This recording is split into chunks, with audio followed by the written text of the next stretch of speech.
Hello learners, welcome to Ahmad Coaching and I'm your teacher Dr. Anam. Today we will study about biology and the service of mankind. Biology has provided many services to the mankind, which includes improved varieties of plants and animals, food production, biological control, nutrient management, food preservation and disease control. First of all, improved varieties. Plants and animal breeders have developed new, better varieties of wheat, rice, corn, chicken, cow, sheep, and this is done through selective breeding.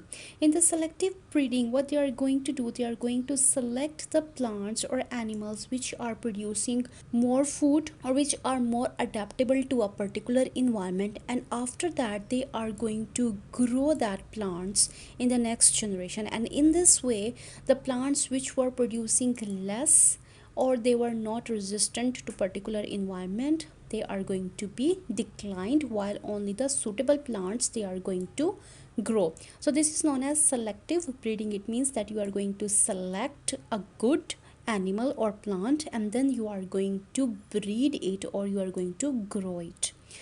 Poultry breeders have developed boilers for getting quick and cheap white meat. The boiler is a variety of chicken which is going to produce quick and cheap white meat. Genes for disease resistance and other desirable characteristics are introduced into the plants. Disease resistance means that can withstand any kind of disease. It means that all the plants they are suffering from the disease, but this particular plant is not going to get any kind of disease, so that plant is a disease resistant. Another desirable characteristics they are introduced into the plants. Other desirable characteristics mean that they are going to give more yield of whatever the leaves or the seeds or whatever characteristics they require. This is done by using genetic engineering.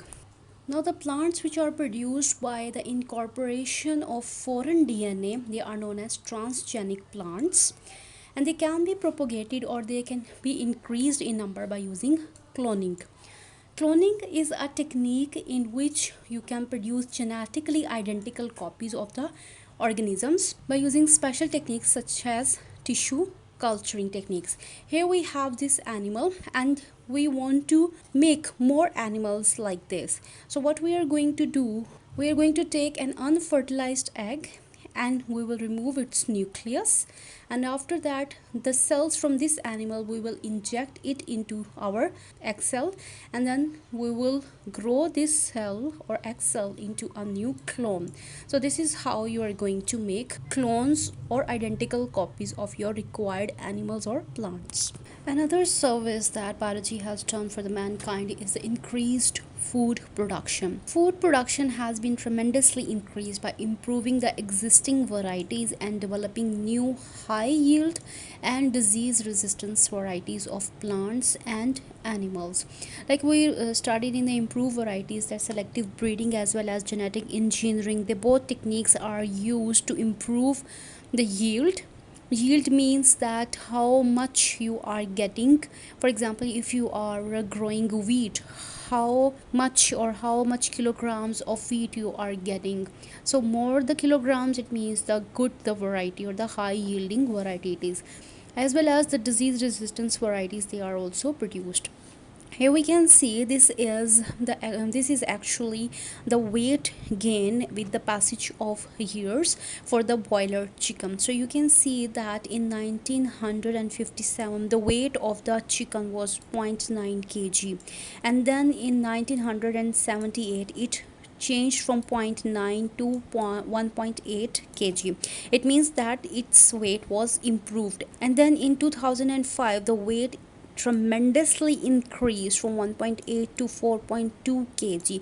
So this was done because of the knowledge of biology and selective breeding. So now the boiler chicken we are using, it gives more weight and they grow more quickly. Then comes the biological control.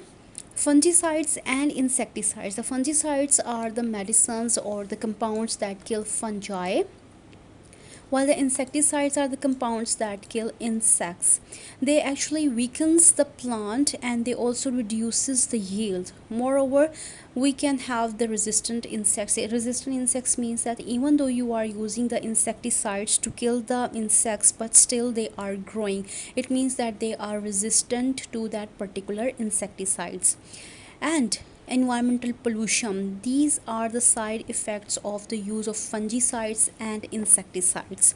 So instead of using this, the biological control comes. In the biological controls, the biological animals or biological organisms or living organisms, they are used to eliminate the insects or such threats. So biological control has eliminated all such hazards. It means that you can save the environment, you can increase the yields, you can strengthen the plants, and also the insects, they will not be resistant. In biological control, pests are destroyed by using some living organisms that compete with or even eat them up. For example, in one biological control, an aphid that attacks walnut tree was being controlled biologically by a wasp. So what happened, that wasp started to eat this aphid, and as the aphid number started to decrease, the plant or the walnut tree, it started to survive.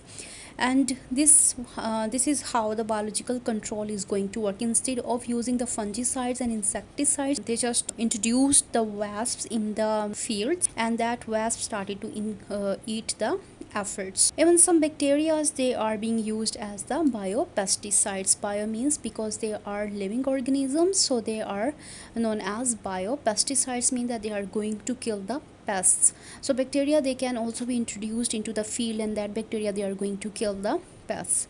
The practice of using a range of measures to prevent and manage diseases in crop is done by integrated disease management. So by this integrated disease management, you can prevent as well as manage the crops disease, and you can increase the yield.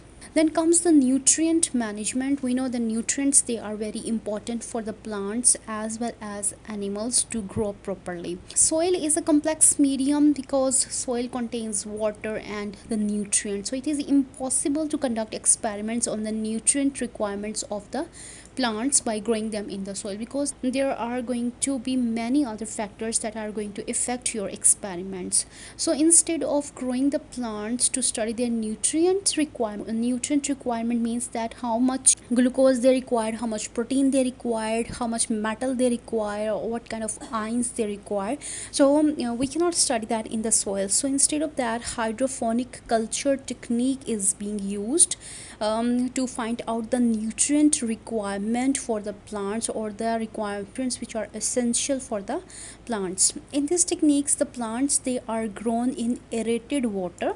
In the aerated water means that air is being passed through the water, to which nutrient mineral salts have been added. Here you can see this is a simple experiment of hydroponic culture technique. You can see that they are the plants, and these plants, they are grown in the water, and this water is actually a aerated water. You can see that the nutrient pump is there, and this nutrient pump is going to add the nutrients which are required by the plants, as well as we have this air stone, and this air stone is going to introduce some air or oxygen or whatever gas is required by the plant.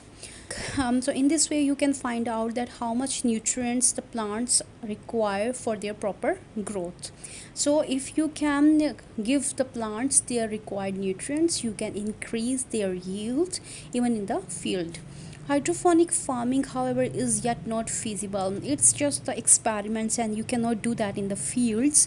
But you can use the hydroponic farming for the astronauts, the persons, they are going to the space to grow their vegetables. So in this way, the biology is helping the astronauts to get their vegetables even they are present in the space. Then comes the food preservation, that how you can preserve the food. Different techniques of food preservation have been developed for protecting food from the spoilage and for its use and transport over long distances without damaging its quality. For example, the milk which is drawn from the cow in the fields, it's transported to the cities, and this is a long distance. If we have some techniques that can preserve the milk from being spoiled, so we can easily transport the milk to its users. One of these technique is pasteurization, which was developed by Louis Pasteur.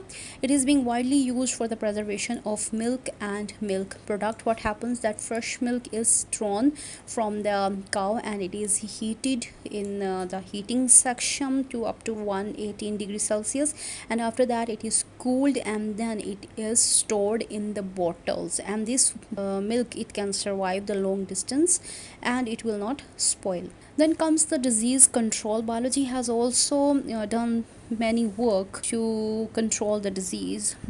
There have been fantastic progress in the area of health and disease control. Three actions are usually taken against various diseases. One is preventive measures.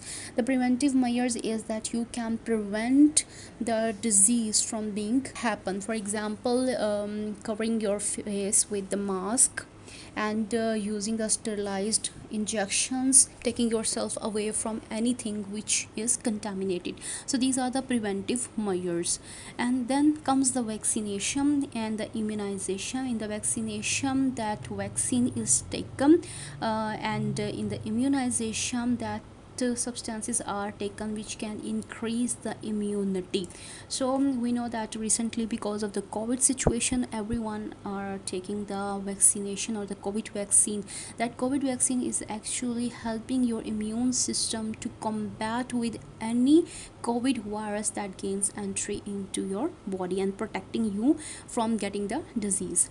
Then the third treatment is the drug treatment, in which you can use the antibiotics. The antibiotics are the substances that kills the bacteria. Then comes the radiotherapy, in which the radio waves, they are used to kill the diseased cells, or the chemotherapy, which can be used especially in the case of cancers to destroy the cancerous cells, as well as gene therapy, which is a new technique. It is also used to cure the diseases, in which the gene which is causing a disease is replaced with a healthy one, so that a person is not suffering from the disease anymore. So these are the services of biology to the mankind, and that was our topic, biology and the service of mankind. If you have any question, you can ask me in the comment section. I will see you in the next video.